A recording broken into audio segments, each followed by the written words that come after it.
Masih di kabar utama pagi, pemirsa, kita langsung akan bergabung ke Polres Garut, Jawa Barat untuk menyimak konferensi pers yang disampaikan oleh pihak kepolisian mengenai kasus dokter yang melakukan pelecehan terhadap pasien ibu hamil di Garut, Jawa Barat.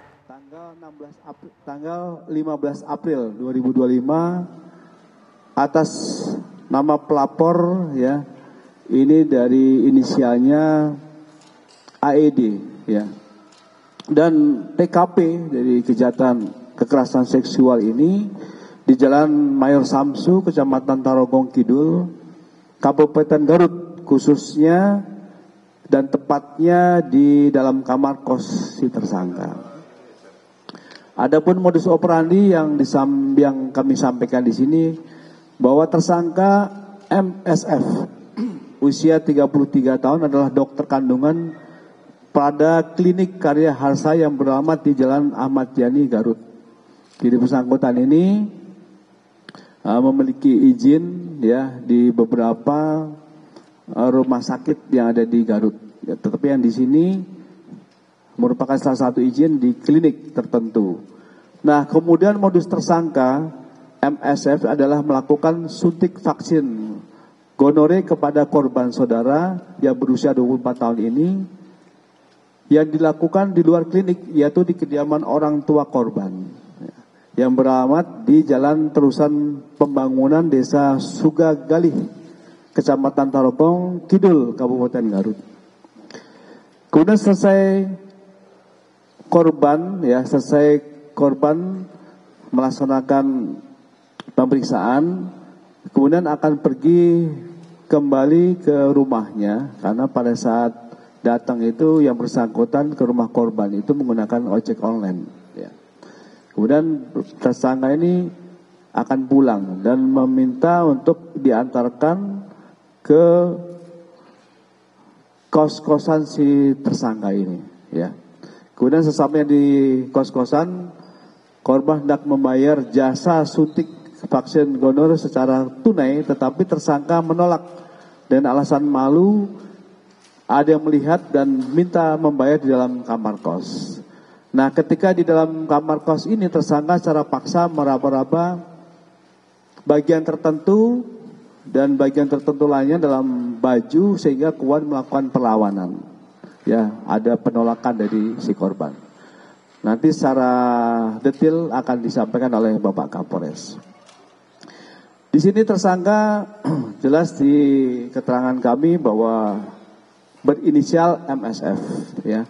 Pekerjaan dokter kandungan dengan alamat Kecamatan Regol, Kota Bandung. Ini sesuai dengan KTP. Kemudian untuk korban ini berusia 24 tahun, pekerjaan wira swasta, alamat Kabupaten Garut. Di sini dari tim Polres Garut Reserse atas arahan dari Bapak Kapolres Garut telah memeriksa kurang lebih 10 saksi ya, 10 saksi yang sudah dilakukan pemeriksaan. Ini yang pertama adalah saudara korban sendiri, kemudian orang tua, ibu dari korban ya. Kemudian ini saudaranya dari korban ya, kemudian bidan. Kemudian ada dokter yang lain, bidan satu lagi, dokter yang lainnya, dan juga seorang ahli psikologi. Kemudian barang bukti yang bisa kami sampaikan di sini, rekan-rekan sekalian, bisa ditunjukkan oleh Pak Kapolres ya. Ini ada bukti dari baju korban yang saat itu dipakai ya, dan juga ada memory card, dan isi daripada memory card dan flash ini adalah rekaman korban dengan pelaku pada saat kejadian. Kemudian untuk undang-undang dan pasal, rekan-rekan sekalian, untuk undang-undang pasal ini kami tetapkan yaitu pasal 6 huruf B dan atau C, jo pasal 15 ayat 1 dan huruf B Undang-Undang RI tahun 2012. Ulangi, Undang-Undang RI nomor 12 tahun 2022 tentang tindak pidana kekerasan seksual, dan pasal 308 Undang-Undang RI nomor 17 tahun 2023 tentang kesehatan. Ini pasal yang kita kenakan kepada tersangka. Kemudian ada pun ancaman hukuman, ya, ancaman hukuman yang dipasangkan di sini adalah dipidana dengan pidana penjara paling lama 12 tahun dan atau pidana denda paling banyak Rp 300 juta. Dan pada hari ini, karena ini menjadi suatu perhatian publik banyak di media sosial dan sebagainya, kami menyampaikan kepada seluruh masyarakat, ya, untuk bisa menjaga privasi dari korban, ya. Karena di sini ketika dia sudah menjadi korban kekerasan seksual, juga korban daripada sosial yang ada di media. Nah, di sini rekan-rekan sekalian, kami telah membuka hotline, ya, membuka hotline. Ini merupakan posko pengaduan, ya, bisa dicatat buat rekan-rekan sekalian di sini dan juga kepada masyarakat yang merasa menjadi korban. Kami kepolisian ini akan sulit juga melakukan suatu tindakan legal formil secara hukum, ya, manakala yang menjadi korban ini tidak melaporkan, ya, tidak melaporkan. Dan para penggiat media sosial yang banyak telah men-share, ya, telah membuat suatu konten berita, ya, dengan melebihkan suatu peristiwa, ya, dan juga mengatakan banyak sekali yang telah merespon untuk melaporkan kepada akunnya.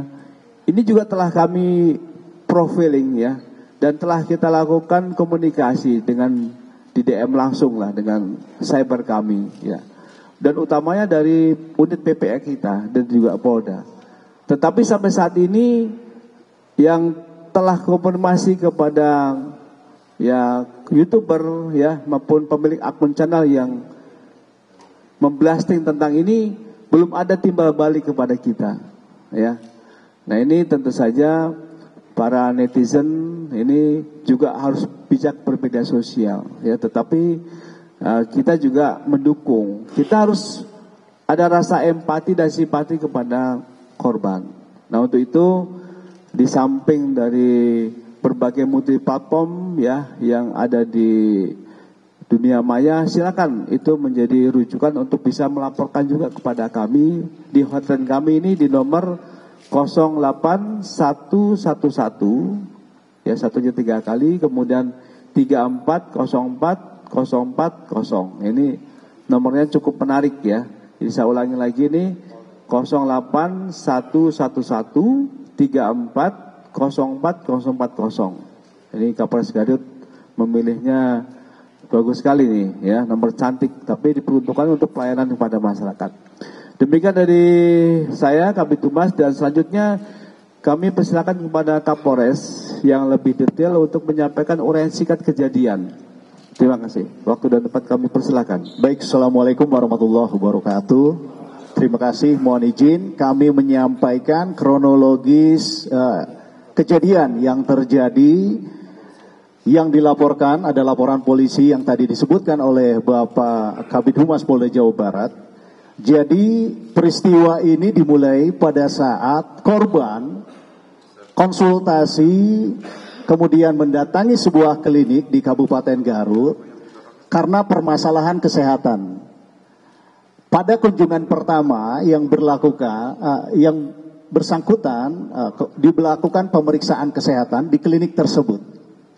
Kemudian berselang beberapa hari, pelaku dalam hal ini dokter yang dikunjungi menawarkan untuk kunjungan praktek di tempat kediaman korban. Dalam hari ini, pada kasus ini yaitu di rumah orang tua korban.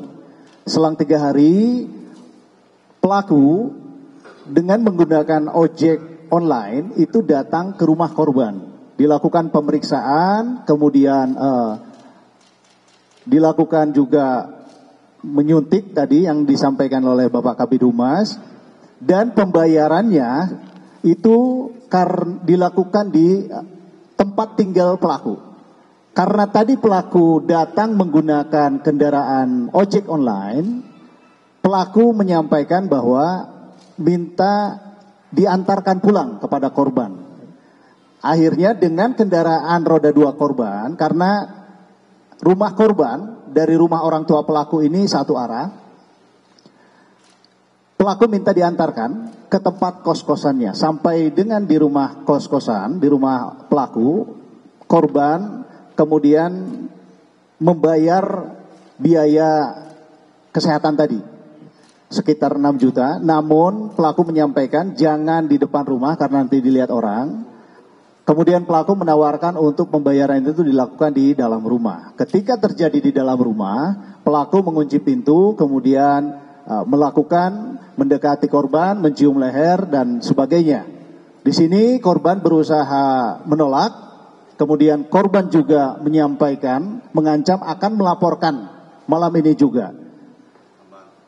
Pelaku tetap melakukan perbuatannya sampai akhirnya si korban berusaha melawan dan menendang. Akhirnya pelaku keluar dan pergi. Sampai dengan hari ini memang laporan polisi yang kami terima itu baru 1. Seperti yang disampaikan oleh Bapak Kabid Humas Polda Jawa Barat, banyak korban diindikasikan, namun yang membuat laporan secara tertulis baru 1.